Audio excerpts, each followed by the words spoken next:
생생하게 실천되어져야 합니다.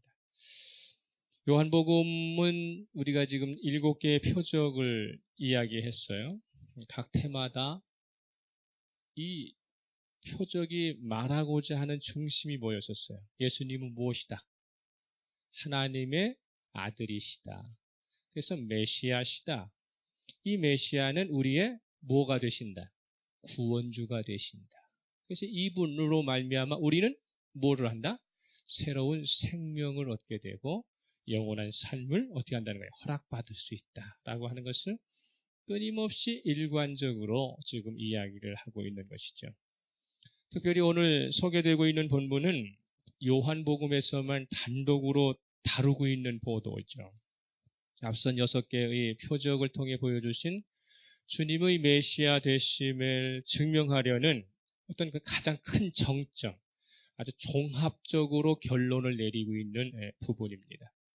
죽은 나사로를 소생시키심으로 말미암아서 예수님의 죽으심 그리고 부활을 예고해 줄 뿐만 아니라 이 주님의 죽으심과 부활은 미래적 우리의 삶과 죽음을 한 가지로 아우를 수 있는, 그래서 진정한 우주의 통치자요 나의 개인적인 삶의 주권자가 되신다고 하는 것을 목적하고 있는 것입니다.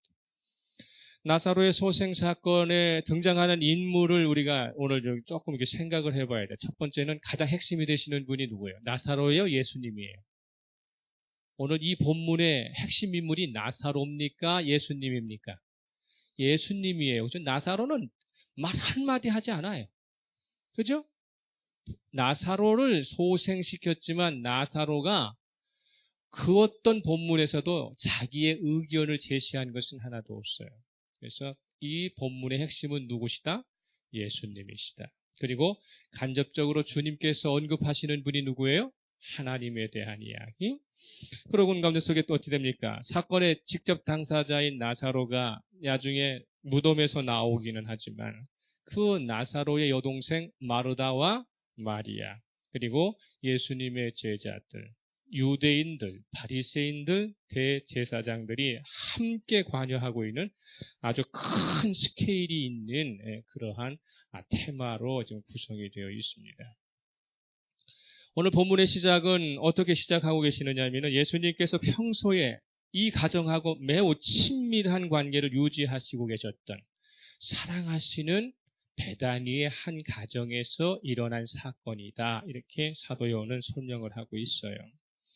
그런 가운데 속에서 그 가정의 가장이 되는 나사로라는 사람이 병이 갑자기 깊어지면서 사건은 급전직하 빠르게 전개되고 있습니다. 예수님과 이 가정의 관계가 얼마나 친밀한 관계였는가를 설명하는 것이 2개의 단어가 있는데 3절에 보세요. 11장 3절에 이에 그 누이들이 예수께 사람을 보내어 이르되 주여 보시옵소서 사랑하시는 자가 병들었나이다. 여기서 사랑하시다라고 하는 이 말은 필레오라는 단어예요. 우정 어린.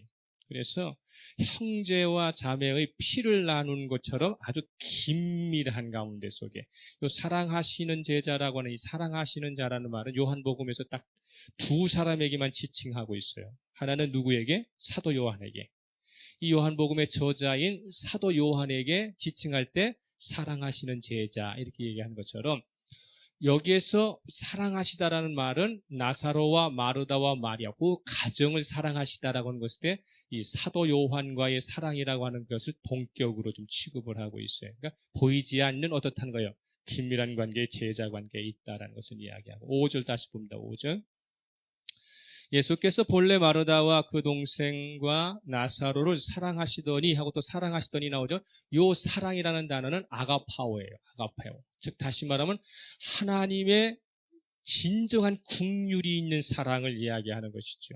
그렇기 때문에 사랑을 받는 대상인 이 가정은 하나님이 진실되게 정말로 긍휼을 여기고 있는 가정이다. 그래서 3절과 5절에서 나사로의 가정에 대한 관계도를 어떻습니까? 친인척, 피를 나눈 형제와 같은 그 의미로 사랑하시고 계시고, 사랑의 깊이와 의미는 하나님께서 긍휼을 베푸시는 것처럼 베푸시는 아주 진정한 관계에 있다라고 3절과 5절에서 설명을 하고 있는 것이죠. 그렇게 특별히 여기시고 사랑하시는 사람이 사경을 헤매게 있는 것이죠. 그러다 보니까 누이인 마르다와 마리아가 심부름꾼을 보내요. 심부름꾼을 보내서 예수님이 어디 계신지를 추적을 하는 가운데 속에서 어떻게 자신의 오빠를 살려달라고 아주 긴급한 믿음의 요청을 지금 하고 있는 것입니다. 예수님이 그 당시 어디에 계셨느냐면 우리가 흔히 이야기하는 것처럼 지금 이 마르다의 또 마리아의 오라비 나사로의 사건은 우리가 볼 때에는 예수님의 공생애를 앞두고 한 1년 전후에서 나타난 사건으로 우리가 보고 있는데, 그 당시에 예수님이 공생애가 이제 1년밖에 채 남지 않았을 때에 유대 당국자들, 바리새인들은 혈안이 돼가지고 예수님 핍박하고 박해하고 감시하고 붙잡으려고 매우 힘을 쓰던 때였었어요. 그래서 주님께서는 유대 지역에 너무 박해가 심하고 핍박이 심하니까 잠시 소나기라도 잠시 피하시겠다는 의도로 요단 동편의 베레아 지역에서 이제 사역을 하고 계셨기 때문에 그런 가운데 속에서 베다니 가정과는 긴밀하게 연락을 했을 수 있다는 그런 것이죠. 그런 가운데 속에 주님의 사역을 하셨을 때 당신은 하나님의 아들이시지만 이 땅에서는 가난한 자이셨다고요. 그래서 머리 둘 것도 없다라고 말씀을 하셨던 것처럼, 그래서 아마 예수님을 따르는 많은 제자들 가운데 속에 이 나사로의 가정, 즉 마르다와 마리아가 예수님의 사역에 금전적인 많은 도움을 준 것 같아요.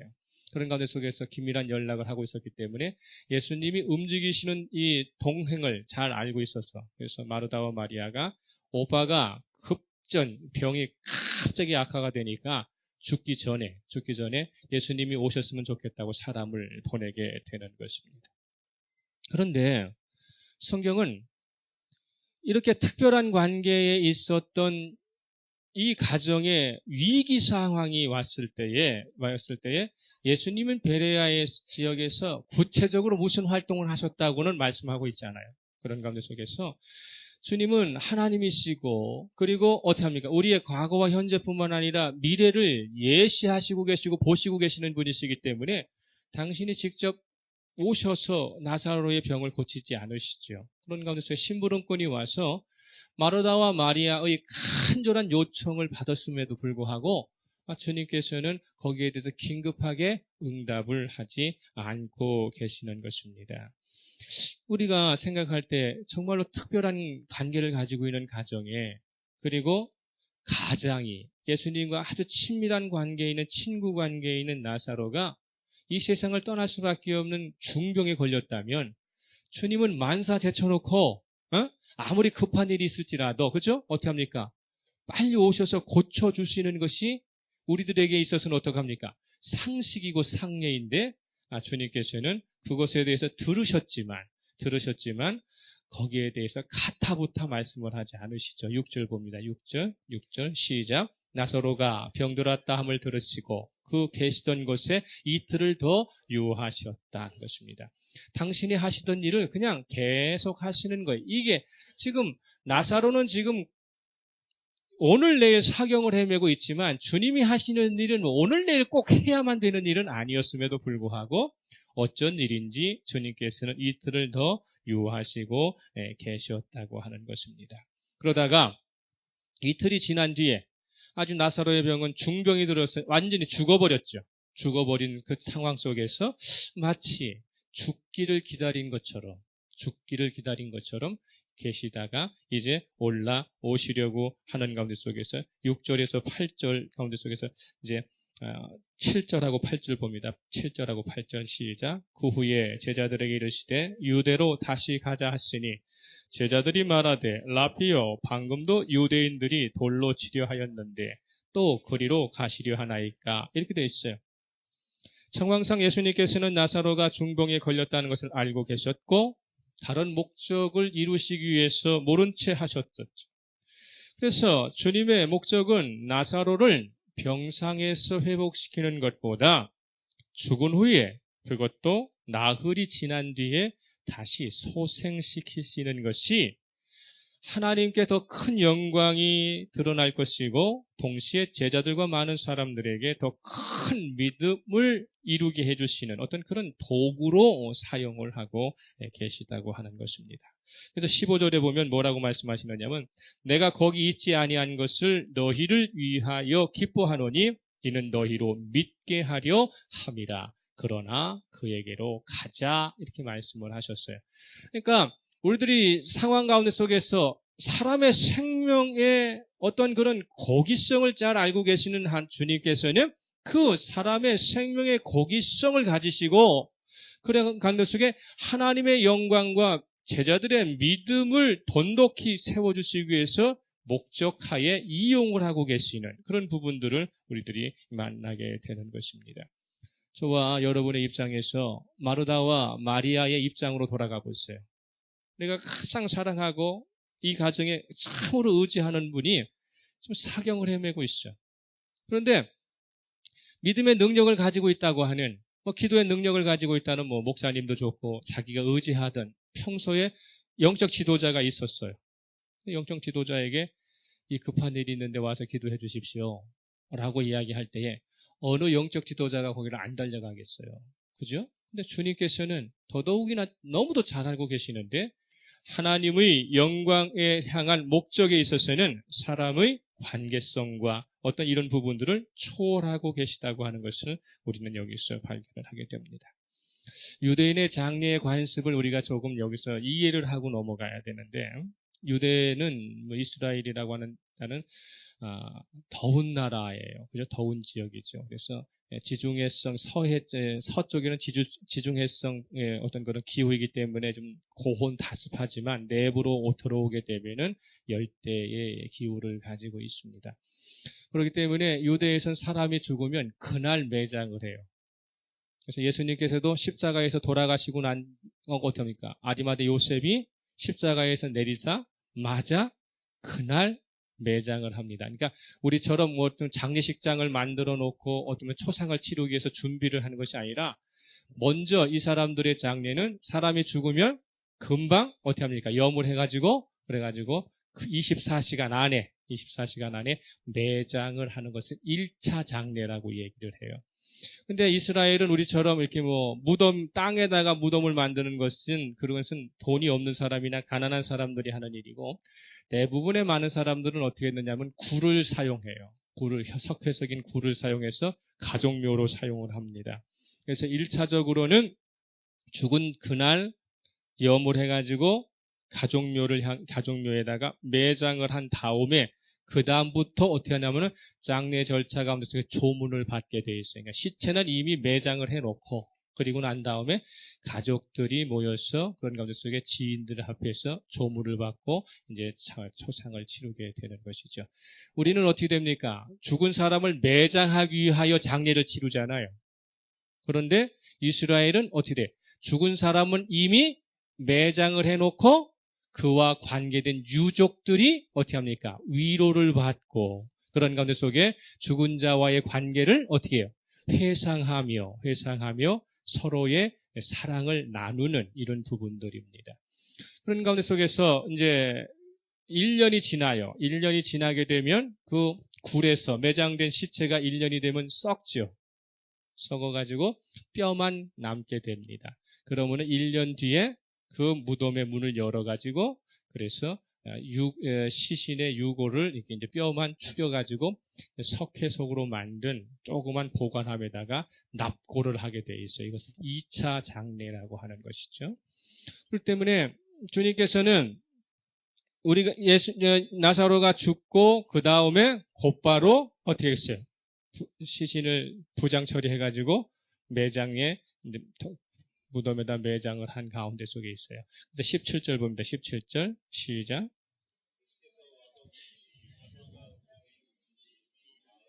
자, 이미 나흘이라는 말은 죽은 지가 며칠이다. 나흘이라는 뜻이에요. 죽은 지가 사흘 되었다, 그런 뜻이에요. 우리처럼 매장을 한 지가, 죽은 지가 나흘이라고 하니까 아직도 시신이 집에 있는 것이 아니라는 것이죠. 때문에 7일이 지났다는 것이 아니라 죽은 것이 나흘이다라는 말입니다. 또 유대인의 관습, 유대교의 법에서는 뭐라고 있느냐면은 사람이 죽으면 3일 안에는 떠났던 영혼이 다시 되돌아올 수 있는 가능성이 있다고 여겼었어요. 그래서 3일 동안에는 어떻게 되면 무덤을 자주 왔다 갔다 하면서 그 시신의 상태를 이게 돌보게 돼 있어요. 그러나 나흘이 지나면 3일이 지나고 나흘이 되면은 영혼도 돌아올 수 없다라고. 그래서 다시 소생할 가능성이 없다고 치는 날이 나흘이에요. 그러니까 시신이 부패돼 가면서 하루 이틀 3일이 되면은 어떻게 되냐면 자기가 찾아 들어오는 거야. 영혼이.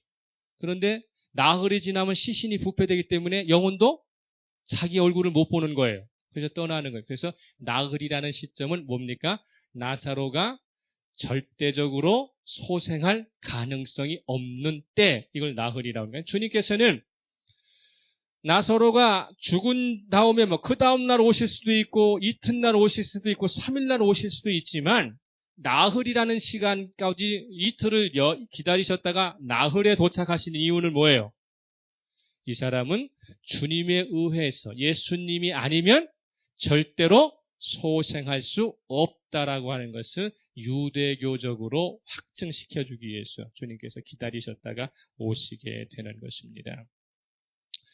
나사로의 가정은 저와 여러분이 생각한 것 이상으로 아마 그 지역의 유력한 집안이었다라고 생각을 해요.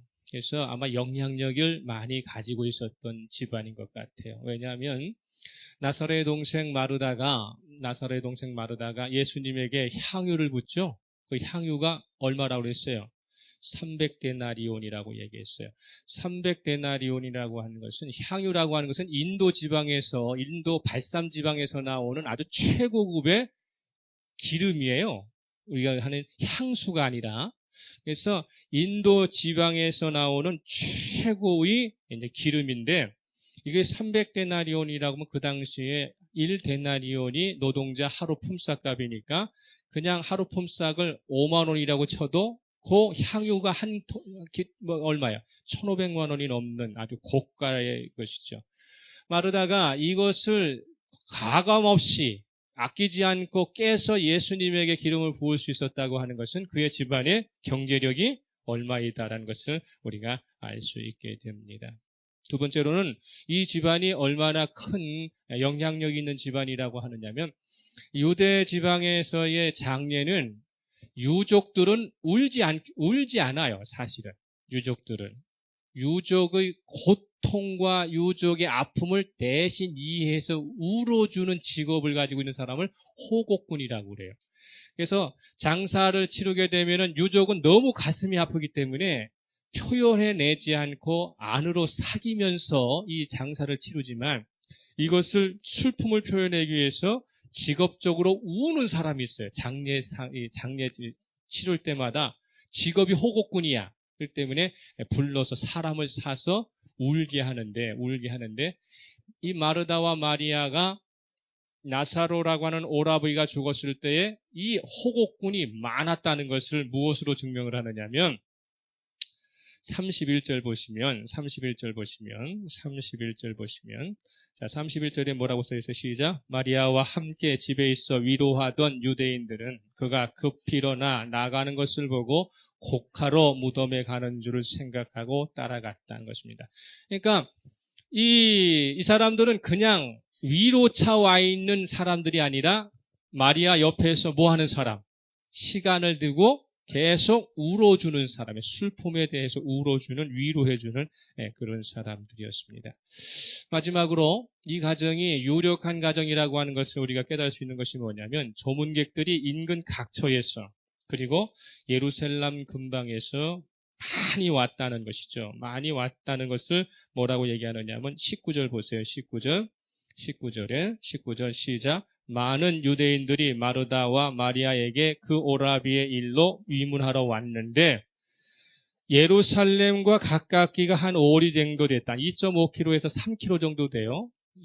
베다니와 예루살렘의 거리는 한 2.5km니까 5일이라고 하는 거죠. 2.5km가 됐는데 나사로는 예루살렘 근방에서도 예루살렘 중심 속에서도 뭘 한다? 잘 알려져 있는 인물이기 때문에 그렇다면은 이 사람이 죽었다고 하는 소식을 들었을 때는 누가 동행했을 것이라는 것을 알게 되느냐면 여기에 권력 있는 사람들이 종교적으로 바리새인이나 서기관이나 정치적인 어떤 힘을 가지고 있는 사람들이 그래서 이 베다니에 뭐 하러 왔다? 위로하러 왔을 것이다 라고 하는 것을 보면 나사로와 마르다 마리아의 이 가정은 아마 사람들과의 관계가 어떻다는 거예요? 원만한 관계를 이루어가지고 원만한 관계로서 이 대인관계의 폭이 상당히 넓다는 것을 우리가 잘 알고 있어야 됩니다. 이것이 이 본문에서 보이지 않는 내용들이에요. 그런데 마르다와 마리아의 집안의 기둥인 오빠 나사로가 갑작스럽게 어떻게 합니까? 사망을 하게 되고 그런 가운데 속에서 이제 장례를 치르는 가운데 속에서 이 가정에 마르다와 마리아는 아주 지혜롭게 행동을 해요. 그래서 마르다는 대외적인 손님을 맞이하고 그러한 가운데 속에서 밖에서 하는 일은 마르다가 하고 있고 마리아는 안에서 집안일을 하는 가운데 속에서 집안에 손님들을 오면 음식을 대접하고 공개하고 하는 이런 가운데 속에서 마르다가 해야 할 일과 마리아가 해야 할 일을 분배해갖고 분별력 있게 그렇게 지금 행사를 좀 치르고 있는 것이죠. 그런 가운데 속에서 무엇을 이야기하고 있느냐면 이제 그래서 마르다가 예수님을 먼저 영접할 수 있는 이유는 뭐냐면 마르다는 대외적인 일을 하고 있고 마리아는 대외, 집안의 안에 있는 일을 하고 있다 보니까 예수님께서 오셨다는 소리를 듣고 나가서 먼저 영접하는 사람이 누구냐면 마르다가 나가서 영접을 하는데 20절 봅니다. 20절 시작. 마르다는 예수께서 오신다는 말을 듣고 곧 나가 맞이하되 마리아는 집에 앉았더라.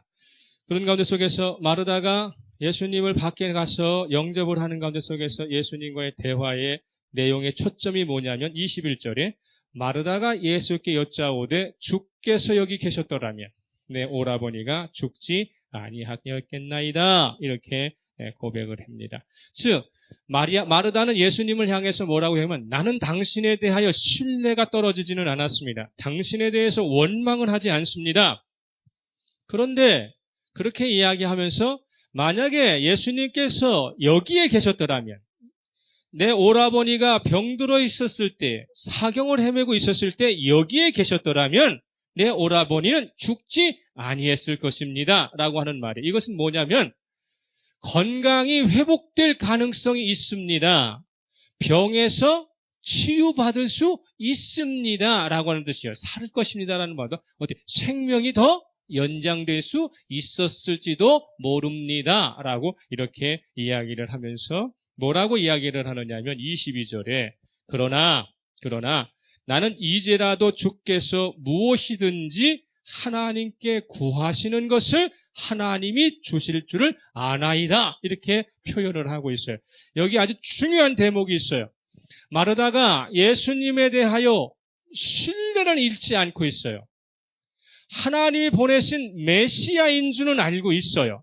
그러나 예수님이 하나님과 동일하신 창조주이신지는 이 마리아는 아직 모르고 있는 거예요. 그래서 예수님이 하나님께 이걸 해주십시오, 저걸 해주십시오, 요렇게 해주십시오 하고 직접 빌면 하나님께서 이러저러하게 예수님의 어떤 그런 요청사항을 들어주실 수 있는데 당신이 이 자리에 부재하고 있는 바람에 하나님께서는 그것을 들어주지 않으셨습니다. 그런 뜻이에요. 이 뉘앙스를 깊이 생각해야 돼요.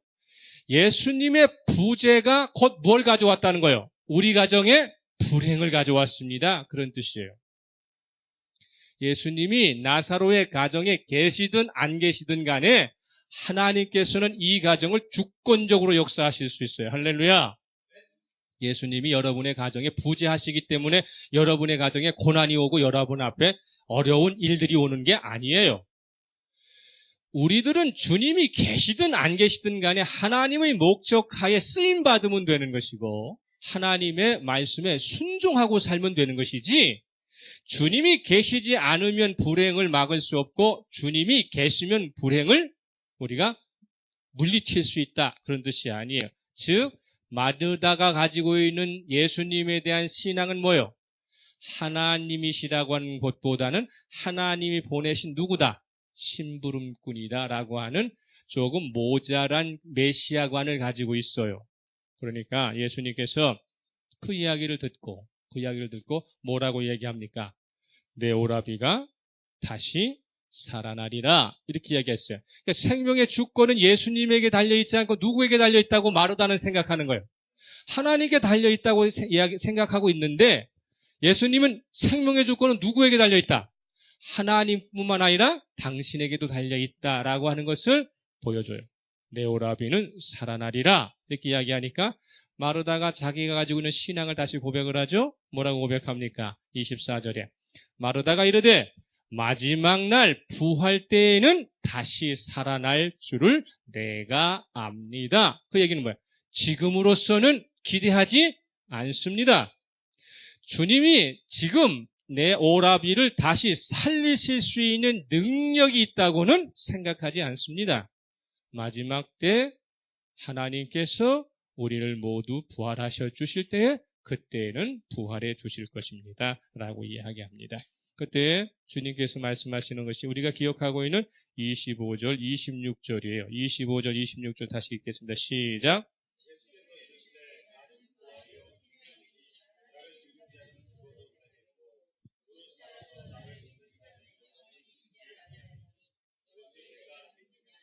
자, 이 25절과 26절의 대화는 예수님과 마르다가 지금 대화가 잘 통하고 있는 대화예요? 아니면은 지금 뭐가 어그러지고 있는 대화예요? 어그러지고 있는 대화예요. 본문을 잘 보세요. 주님이 내가 믿느냐라고 물었을 때 지금 마르다가 가지고 있는 부활신앙은 지금 뭐예요? 주님이 요구하시는 기준에는 한창 함량이 미달한 부활이에요. 오늘 저와 여러분의 현 상태가 마르다와의 현 상태와 같지 않을까요? 여러분들이 부활이라고 하는 것에 대해서 여러 번 들어봤지만 이 부활이 정말로 여러분에게 직접적으로 어떻게 관계되는지는 죽어봐야 알지요. 그렇게 이야기한다 그 말이에요. 마르다가 가지고 있는 부활에 대한 부족한 관점, 신념을 우리가 동일하게 가지고 있어요. 그러면서 또 부활주일이 되고 부활에 대한 기념을 하게 되면 이 문구에 대해서 전혀 의심하지 않고 그냥 의식적으로 종교적으로 표현해낸다 그 말이에요. 그래서 주님께서는 여기서 깊이 중요한 게 뭐냐면 예수께서 있을 때 나는 부활이요 생명이니 나를 믿는 자는 죽어도 살겠고 할렐루야. 다시 말하면 뭘 얘기합니까? 생명의 연장뿐만 아니라 죽은 자의 주권도 누가 갖고 계시다? 주님이 갖고 계십니다. 라는 뜻이에요. 주님이 갖고 계십니다. 그런 가운데 속에서 뭐라고 얘기합니까? 무릇 살아서 믿는 자는 영원히 죽지 아니할 것이다. 생명과 죽음의 온전한 주권자는 당신이다. 이렇게 말씀을 하시고 계시죠. 그러면서 내가 믿느냐 하고 마르다에게 다시 한번 확인을 하니까 27절 봅니다. 27절 시작.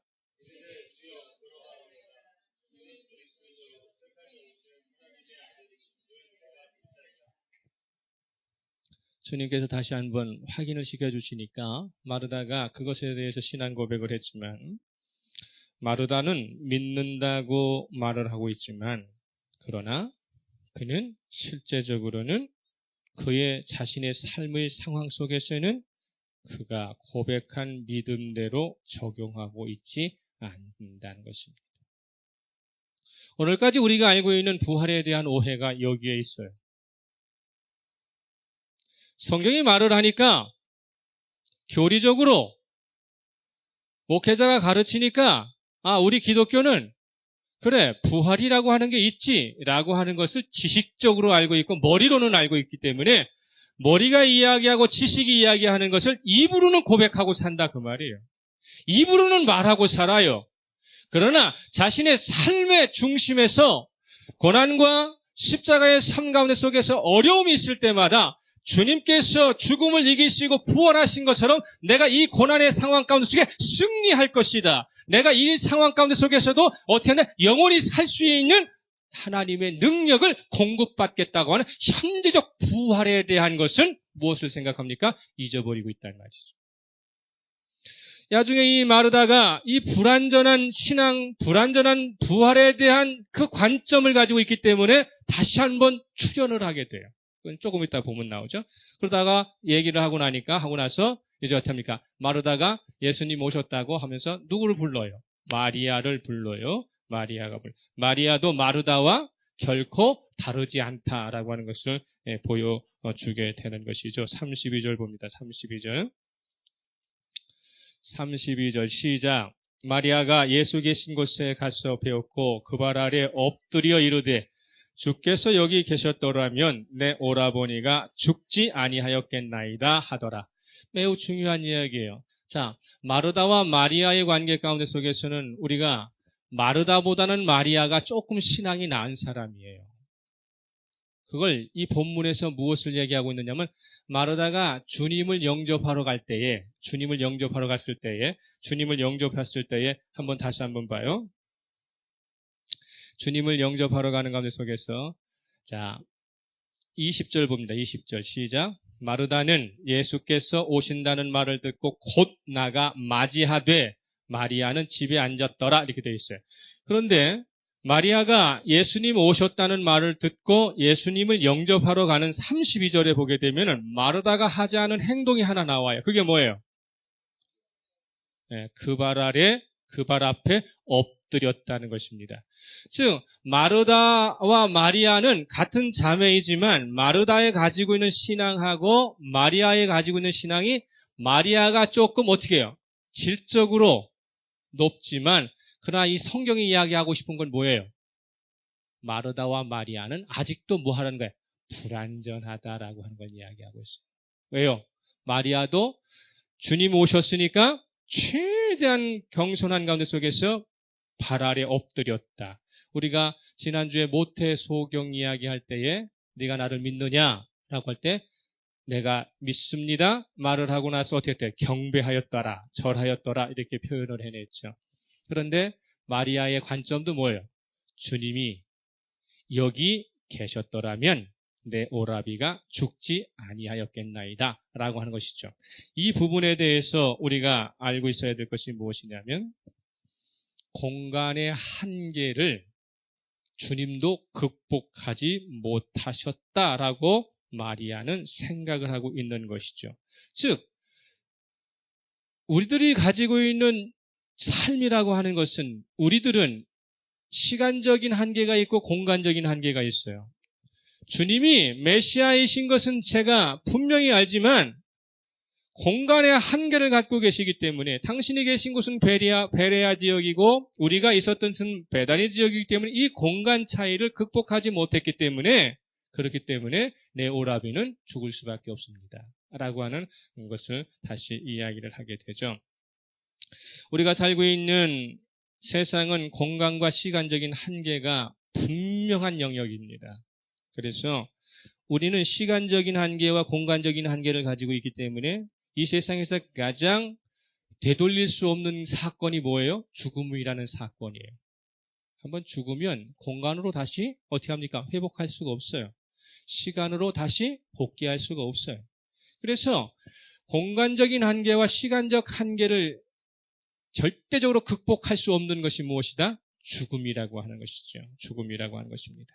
그렇기 때문에 이 죽음보다 인간에게 있어서 가장 고통스러운 일은 없어요. 죽음보다 가장 절망스러운 일은 없다 그 말이에요.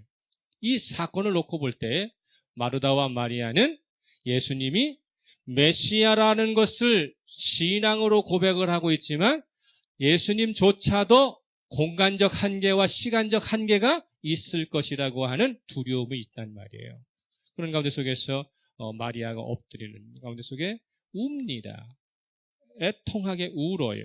그래서 33절에 보니까 예수께서 그가 우는 것과 또 함께 온 유대인들이 우는 것을 보시고 심령에 비통히 여기시고 불쌍히 여기셨다는 것이죠. 여기서 주님의 아주 온전한 인격성을 우리가 여기서 발견을 하게 되죠. 믿음이 부족하지만, 믿음이 좀 불완전하지만 그것에 대하여서 주님께서는 타박하지 않으시고 야단치지 않으시고 그 상태를 인정해 주시죠. 그래서 마르다와 마리아의 오라비를 잃어버리고 난 절망의 고통의 눈물을 어떻게 합니까? 100% 채율하셔요. 그리고 주변에 나사로와 이의 가정과 함께 친밀했던 사람들의 고통을 100% 어떻게 채율하신다고, 동감하신단 말이죠. 동감하시는 가운데 속에서, 그런 가운데 속에서 당신도 어떻게 해요? 눈물을 흘리시는 것입니다. 우리의 고난 현장과 속에 우리의 신음소리에 주님도 아파하신다는 사실을 기억해야 합니다. 할렐루야.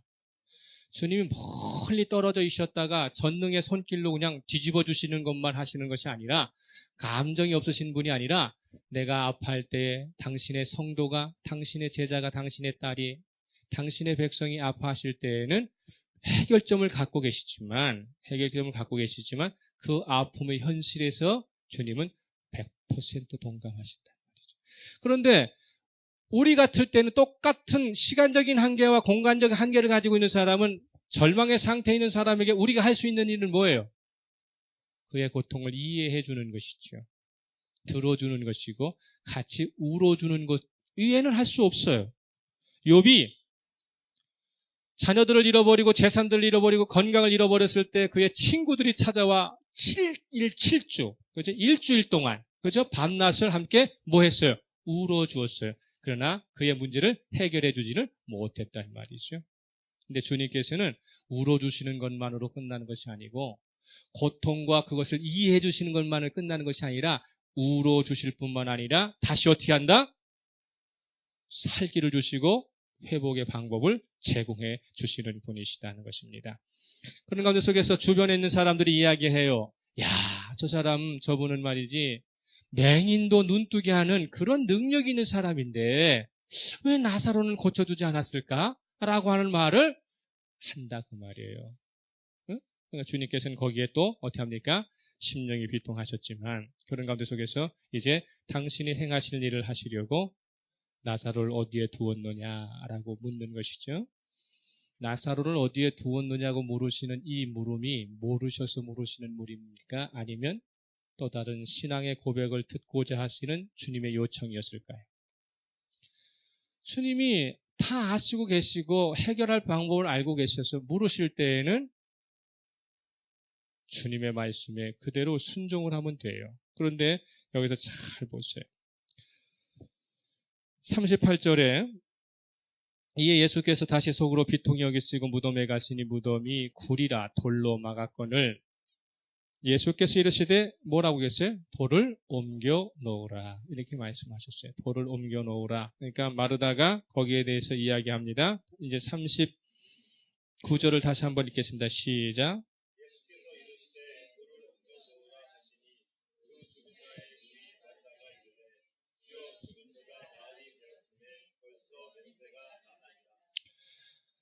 주님과 마르다에는 집에 오기 전에, 이 무덤에 오기 전에 이미 부활에 관해서는 뭐라고 했어요? 주님 분명히 가르쳐 주셨잖아요.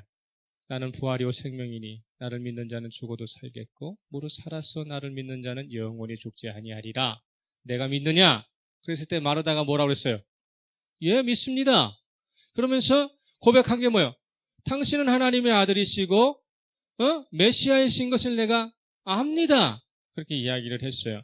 그런데 이제 무덤에 와 있어, 죽음의 현장에 와 있어, 현실의 삶에 왔었어요. 근데 주님이 가르쳐 주신 이야기, 주님이 말씀하신 것은 지금 귀에 들어왔어, 안 들어왔어? 저와 여러분의 믿음이 이 수준이다, 그 말이에요. 교회 와서는 주님 믿습니다.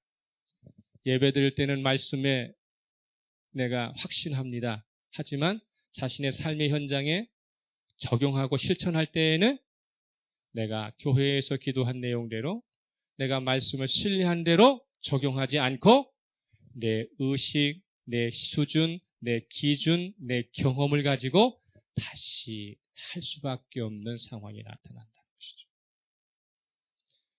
예수님께서 나사로가 죽은 지 나흘이라는 것을 몰라요? 예수님께서 이스라엘의 당신도 유대인이시기 때문에 나흘이 지났다면 영혼이 소생할 수 없다고 하는 가장 절망적인 상황이라는 것을 몰라요? 근데 예수님 앞에 마르다가 겸손한 것 같지만 자기의 세계관에서 벗어나지 못하고 자기의 공간적, 시간적 그 한계에서 벗어나지 못하고 죽은 지 나흘이 되어서 무덤에서 멀리 떨어져 있는 상황 가운데 속에서도 뭐가 난다는 거예요? 시체 냄새가 납니다. 라고 이야기하는 거예요. 주님께서는 다시 한번 인내하시고 참으시면서 말씀하시고 있는 말이 뭡니까? 40절입니다. 40절. 여러분 기억하셔야 됩니다. 40절 다 같이 읽겠습니다. 시작.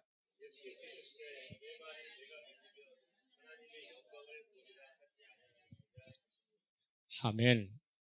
분명히 좀 내 말이 내가 믿으면 하나님의 영광을 보리라 하지 않았느냐. 즉 우리 삶의 가운데 속에서의 어려움의 역경이 제대로 극복되지 못하고 삶의 환경이 제대로 개선되지 못하고 새로운 비전의 삶을 살아가지 못하는 이유가 뭐예요? 주님이 뭐라고 말씀하시는 거예요? 믿지 않았다는 거죠. 내 말이, 내가 하는 말이 내가 믿으면 하나님의 영광을 보리라 하지 않았느냐 말씀하시는 것이죠. 우리의 말씀과 삶이 이격의 거리를, 간격의 거리를 빨리빨리 줄여야 돼요. 여러분이 알고 있는 예수님이 누구시라고 하는 것을 정확히 알고 삶에 실천할 수 있어야 돼요. 우리는 대부분 이 마르다의 수준에서 머물러 있다는 말이죠. 극복하지 못해요. 넘어서지 못하고 있어요. 그러면서 말씀하시는 것이죠. 우리 삶에 하나님의 역사가 적용되게 하려면, 역사가 일어나려면 말씀을 의심하지 않고 순종하는 것입니다. 할렐루야. 순종하는 것이에요. 그래서 돌을 옮겨놓으니 예수께서 눈을 들어서 하나님께 감사해요. 고쳐달라는 등 살려달라는 말씀을 하시는 것이 아니에요. 이르시되 아버지여 내 말을 들으신 것을 감사하나이다. 주님은 뭐 했다는가? 결정했습니다. 실행했습니다. 이렇게 이야기를 한 것이죠. 그런데 이 말을 내가 지금 하는 것은 내가 아버지에게 부탁하거나 요청하려고 하는 것이 아니라 나를 따라온 이 많은 무리들이 이것을 확실히 볼 수 있도록, 인식할 수 있도록 내가 퍼포먼스하고 있습니다. 교육적으로 말하고 있습니다. 이렇게 이야기하고 있죠. 42절에 항상 내 말을 들으시는 줄을 내가 알았나이다. 그러나 이 말씀을 하옵는 것은 둘러선 무리를 위함이니 곧 아버지께서 나를 보내신 것을 그들로 믿게 하려 함입니다. 라고 말씀을 한 것이죠. 저와 여러분이 그리스도인인 것을 증명할 수 있는 방법이 뭐예요?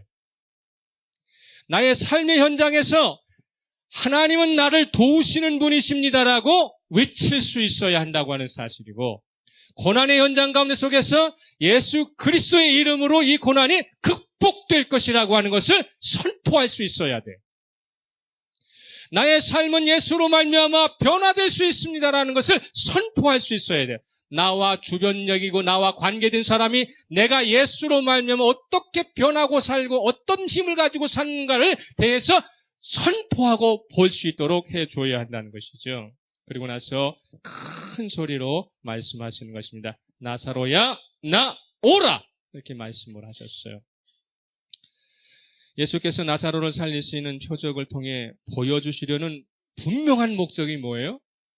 나사로를 살려주시는 분명한 목적이 있어요. 우리는 그것을 뭐라고 얘기했어요? 나는 부활이요 생명이니 나를 믿는 자는 죽어도 살겠고 무릇 살아서 나를 믿는 자는 영원히 죽지 아니하리다 하는 것입니다. 한마디로 예수는 이 세상의 모든 생명의 주권자이시다는 것이죠. 하나님이시다는 것이죠. 단지 불치병을 고치시고 죽음을 잠시 저지시키시고 삶을 연장시켜 주셨어. 이 땅에 살아가는 성도들로 하여금 좀 더 건강하게, 좀 더 풍족하게 생명을 연장시켜 주시는 것에 어떤 신적 능력을 가진 분으로 보여주시는 것이 아니죠. 예수님께서 말씀하시는 부활은 사망이 이 땅에서 더 이상 힘을 발휘할 수 없게 하시겠다는 것입니다. 죽어도 살겠다고 하는 말씀은 육체는 이 땅에 비록 죽어서 소멸될지라도 영적인 생명은 지속되다가 마지막 때에 영과 육이 다시 합쳐지는 영광된 몸이 될 것이라고 하는 것입니다. 우리가 한번 찾습니다. 요한복음 5장 24절. 요한복음 5장 24절. 요한복음 5장 24절. 시작.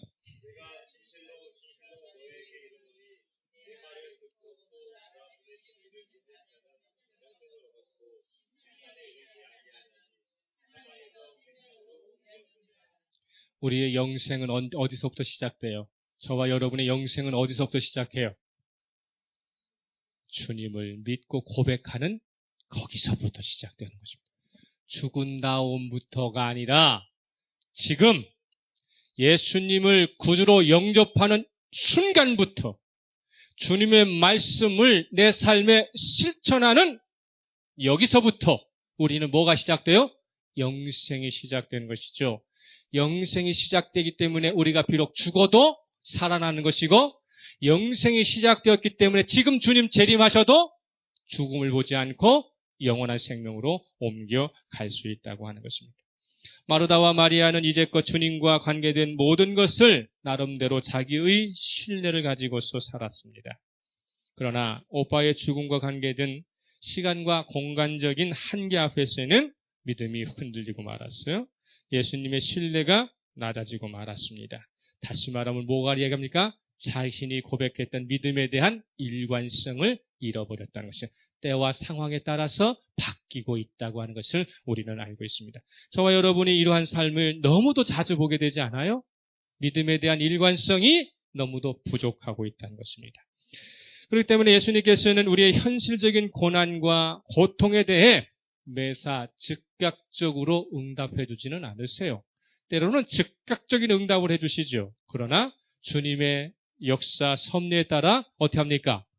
좀 더디셨다가 침묵하셨다가 당신의 주권적 역사를 통해서 이렇게 조절을 하시는 분이시지, 무조건 예수 그리스도의 이름으로 기도한다고 즉각적으로 응답해 주시는 것이 그게 믿음이 아니라는 것이죠. 믿음이 좋다 안 좋다를 평가할 때에 예수 그리스도에게 기도했을 때에 응답을 빨리 받으면 믿음이 좋은 것이고 응답을 더디 받거나 응답을 못 받으면 믿음이 나쁜 거냐는 말이죠. 여러분 잘 생각하세요. 나보다도 믿음이 좋지 않은 사람이 나보다 더 잘 살아. 같은 교회를 다니고 있어. 내 마음에 뭐가 들어와? 야, 나는 저 사람보다 믿음이 부족해갖고 나는 고난을 당하고 있는 사람은 삶이 형통한가 보다. 이 생각을 주는 존재가 누구예요? 사단이에요, 사단. 믿는다고 이야기하면서 사단이 주는 음성이 이게 무엇인지를 모르는 것이죠. 그렇기 때문에 지금의 우리 상황 가운데 속에 믿음에 대한 정도를 구분할 때 누가 기도 응답을 많이 받았고 누가 더 편하게 살고 누가 더 안전하게 사느냐와는 관계없는 거예요. 주님께서 이 사람을 향한 특별한 목적이 무엇인가를 분별해서 고난을 채우는 가운데 속에, 과정 가운데 속에 주님과 동행하면, 고난 가운데 속에서도 주님이 동행하시면 그 사람은 그게 천국이 될 수 있는 것이죠. 진실하게 편안한 삶을 살고 육체적인 평강의 삶을 살고 하고 싶은 일 다 하고 사는데 거기에 주님이 부재하고 계시다면 그 사람은 지금 우리 눈에는 천국 같아도 그 사람은 무슨 삶을 살고 있는 거예요? 지옥과 같은 삶을 살고 있다고 하는 사실을 영적으로 바라볼 때에, 주님의 온전한 신리를 가질 때에 우리의 삶은 날마다 주님의 뜻에 응답하는 자의 삶을 살아가는 것입니다. 그렇기 때문에 나사로의 소생을 통해서 생명의 주권자이심을 보여주신 주님께서는 직접 자신이 십자가의 고난과 죽음을 겪으셔서 주님은 소생하신 분이 아니라 뭐 하신 분이시다? 부활하신 분이시다는 것이죠. 나사로와 같이 소생하여 다시 죽는 것이 아니라 주님은 부활하셔서 영원한 삶을 살고 있는 것입니다. 저와 여러분이 가난에서 소생되는 삶이 아니라 가난과 질병에서 부활하시기를 예수 그리스도로 축복합니다. 그러므로 말미암아 예수님의 부활은 우리에게 무엇을 가져다 주시는가? 하나님께서 우리를 용서하셨다는 확증입니다. 할렐루야. 왜냐하면 부활은 두 가지의 부활이 있어요. 무슨 부활? 영생의 부활과 영벌의 부활이 있어요. 예수 안 믿어도 부활해요. 부활이 목적이 아니에요. 예수님의 부활은 무슨 부활이다? 영생의 부활이시죠. 그러나 예수 믿지 않는 사람도 마지막 날에 부활해요. 그 부활은 뭐 하기 위한 부활이에요? 벌 받기 위한 부활이에요. 그렇기 때문에 우리가 예수 그리스도 안에서 부활을 이야기할 때는 하나님께서 우리의 죄를 예수 그리스도로 말미암아 속하여 주셨다고 하는 확증이라고 하는 사실이죠. 예수 안 믿고 부활하시는 그러한 허망된 삶을 살지 않기를 예수 그리스도로 권면합니다. 그래서 고린도전서 15장 14절 15절에서 그리스도께서 만일 다시 살아나지 못하셨다면 우리가 전파하는 것도 헛것이요 또 너희 믿음도 헛것이며 또 우리가 하나님의 거짓 증인으로 발견되리니 우리가 하나님이 그리스도를 다시 살리셨다고 증언하였음이니라. 만일 죽은 자가 다시 살아나는 일이 없으면 하나님이 그리스도를 다시 살리지 아니하였으리라 말씀하고 있고요. 두 번째로는 뭐냐면 예수님의 부활을 통해서 우리에게 말씀하시고자 하시는 것이 무엇인가? 하나님의 능력이 우리와 함께 하시는 임마누엘의 하나님이시라는 사실이 할렐루야. 임마누엘의 하나님이시다. 하나님의 능력을 보여주시는 하나의 증표이다라는 것이죠. 에베소서 1장 20절에서 22절 그의 능력이 그리스도 안에서 역사하사 죽은 자들 가운데서 다시 살리시고 하늘에서 자기의 오른편에 앉히사 모든 통치와 권세와 능력과 주권과 이 세상뿐 아니라 오는 세상에 일컫는 모든 이름 위에 뛰어나게 하시고 또 만물을 그의 발 아래 복종하게 하시고 그를 만물의 교회의 머리로 삼으셨느니라 말하고 있습니다. 마지막으로 우리가 가지고 있어야 될 것은 무엇입니까? 예수의 부활은 우리에게 궁극적인 승리를 보장해 준다. 할렐루야. 우리의 궁극적인 승리, 하나님의 나라의 궁극적인 승리를 우리에게 보장해 준다고 하는 사실입니다. 고린도전서 15장 20절에서 21절을 보게 되면 고린도전서 15장 20절에서 21절을 보면 이제 그리스도께서 죽은 자 가운데서 다시 살아나사 잠자는 자들의 첫 열매가 되셨도다. 사망이 한 사람으로 말미암았으니 죽은 자의 부활도 한 사람으로 말미암는도다 말하고 있습니다. 여기서 가장 중요한 것은 뭐냐면요. 마르다와 마리아를 대표하는 많은 사람들은 죽음의 한계를 극복하지 못하고 눈물을 흘리며 장성곡을 부를 수밖에 없었지만 생명이시며 부활의 주체이신 주님이 그들의 삶을 주관하시면서 슬픔의 눈물을 무슨 눈물로? 환희의 눈물로. 죽음의 장성곡을 무엇으로? 기쁨의 찬송으로 바꿔주셨다는 것입니다. 예수님의 십자가의 죽음의 사건과 부활 간에는 간격이 있어요. 그것을 뭐라고 합니까? 검은 토요일이라고 이야기해요. 우리가 금요일의 성금요일에 우리가 예배를 드리죠. 그리고 난 다음에 부활이 오려면 토요일을 반드시 거쳐야 합니다. 이 토요일은요, 하나님이 절대적으로 침묵하시던 시기예요. 예수님도 하나님이시면서 어디에? 사단이 관장하는 죽음의 무덤에 잠시 머물러 계시는 것입니다. 저희들은 성금요일이 끝나고 난 다음에 토요일은요, 아무렇지도 않게 보내요. 물론 교회에서는 부활절 준비를 한다, 여러 가지 행사 때문에 분주하고 바쁘지만 오늘의 교회가 토요일에 대한 중요성을 잃어버렸어요. 하나님이 침묵하시고 계실 때에 우리도 어떻게 해야 됩니까? 기다릴 수 있어야 돼요. 인내할 수 있어야 돼요. 진정한 부활의 아침이 오기까지는 캄캄한 하나님도 침묵하고 계셨고 예수님조차도 무덤에 계셨고 성령님도 잠잠히 계셨던 토요일이 있었다고 하는 사실을 우리는 간과하고 있다는 것이죠. 우리의 인생의 고난과 어떤 죽음의 사건 앞에 우리가 놓여 있을 때에 우리는 이 토요일에 대한 인생의 토요일을 가져야 돼요. 그것이 뭡니까? 하나님의 침묵하실 때 우리도 기다릴 수 있어야 돼요.